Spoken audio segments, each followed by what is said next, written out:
सोलापूर पालिका निवडणूक पुढे ढकलण्याची मागणी आहे। सोलापूरमध्ये ग्रामदैवत सिद्धरामेश्वर महाराज यात्रा आहे। यात्रेदरम्यान सोलापूर पालिकेची निवडणूक यात्रा असल्यानं निवडणूक पुढे ढकलण्याची मागणी होतीये। यात्रा असल्या कारणानं ही निवडणूक पुढे ढकलावी आणि ती 14 ते 17 जानेवारी दरम्यान करावी अशी मागणी केली जाते।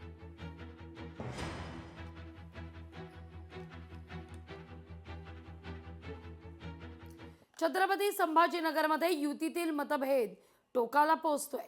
शिवसेना भाजप युतीतील मतभेद चव्हाट्यावर आहे।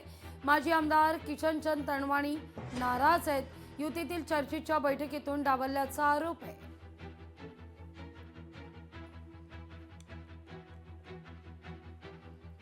मनसे ठाकरे सेनेतील जागावाटप अंतिम टप्प्यात येताना दिसतंय। जागावाटपासंदर्भात चर्चा सुरू झाली आहे। अंतिम टप्प्यात राऊत जागा वाटपासंदर्भात वक्तव्य करतायत। आज सर्व चर्चांना पूर्णविराम दिला जाईल असं देखील राऊतांचं म्हणणं आहे। काल सुद्धा बराच वेळ संध्याकाळनंतर सुद्धा मनसेचे नेते आणि शिवसेनेचे नेते मंडळ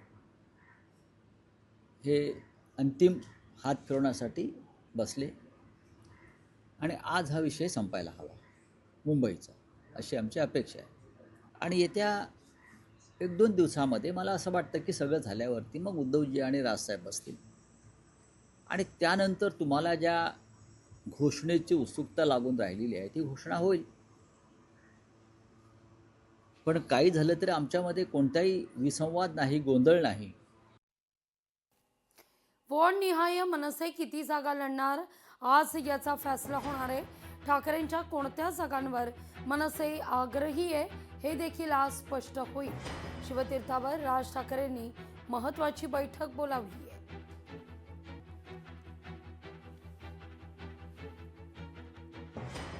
माझा प्रयत्न आहे की महायुती म्हणूनच निवडणुकीला सामोरं गेलं पाहिजे। ते पुण्यापुरतं आहे। ते पुणे महानगरपालिका आणि पिंपरी चिंचवडमध्ये आमच्या मैत्रीपूर्ण लढती होती अशा पद्धतीने त्यांनी वक्तव्य केलेलं आहे। पण अहिल्यानगर शहरामध्ये मात्र महायुती म्हणूनच आम्ही सामोरं जावं असं बहुतांशी कार्यकर्त्यांची इच्छा आहे आणि त्या दृष्टीने माझा प्रयत्न आहे। ते परिवार म्हणून एकत्र आलेले आहेत। पहिलं तर त्यांच्या युतीची घोषणा तर होऊ द्या। अजूनपर्यंत जर आता त्यांना युतीची घोषणा करायची असती तर आतापर्यंत युतीची घोषणा केली होती। उभाट्यापेक्षा मनसेला जास्त जागा मुंबईमध्ये हव्या आहेत म्हणून त्या घोषणा अजूनपर्यंत होत नाही।